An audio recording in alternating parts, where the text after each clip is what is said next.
Hey everyone! So this week in writing we have been talking about brainstorming and coming up with plans to help you get ready to write, because whenever you start a new story you always begin the process by planning the story or brainstorming.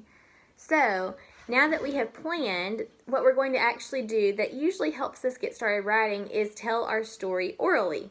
So when you tell a story orally, you just tell it using your words, not writing. So I'm going to actually tell you a story today, and it's about my dog Tank.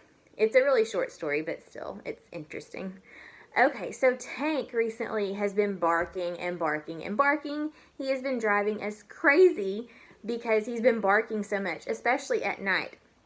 And I know you may have seen him in one of my videos earlier in the year.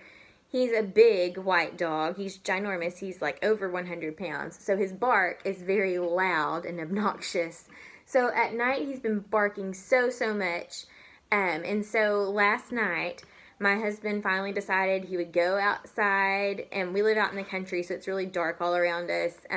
But he decided he'd go outside and see if he could figure out what Tank was barking at. So he went all in the front yard and looked around and didn't see anything. But he went in the backyard, and as he was walking around our backyard, he heard some howling in the pasture. Do you know what it was? He looked in his he has this scope thing that he can see really good at night. It's kind of like a night vision thing.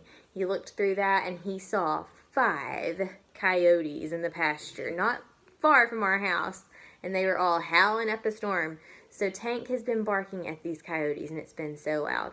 Luckily, once he saw them, they kind of ran off, and they've been gone since then. But ooh, it's a little scary. I don't know if you've ever heard coyotes, but they're kind of creepy when they howl, especially when it's all at once. So that's my story about Tank and his crazy barking and what ended up being just coyotes. But I'm interested to hear what your stories are. So you can tell me any kind of story you want. It doesn't have to be about your dog barking or coyotes. It could be about something that you did recently this weekend, something that you enjoy doing. Could be about a pet, whatever you want. But you're going to tell a short story. So make sure you make a video of yourself telling your story and then submit it. And I can't wait to hear what it is. This is just a good way, anytime that you write a story, to help you get thinking about what your story is going to be about, what's going to happen at the beginning, middle, and end. So this is just helping us prepare to get ready to write. All right, so I can't wait to hear what your stories are.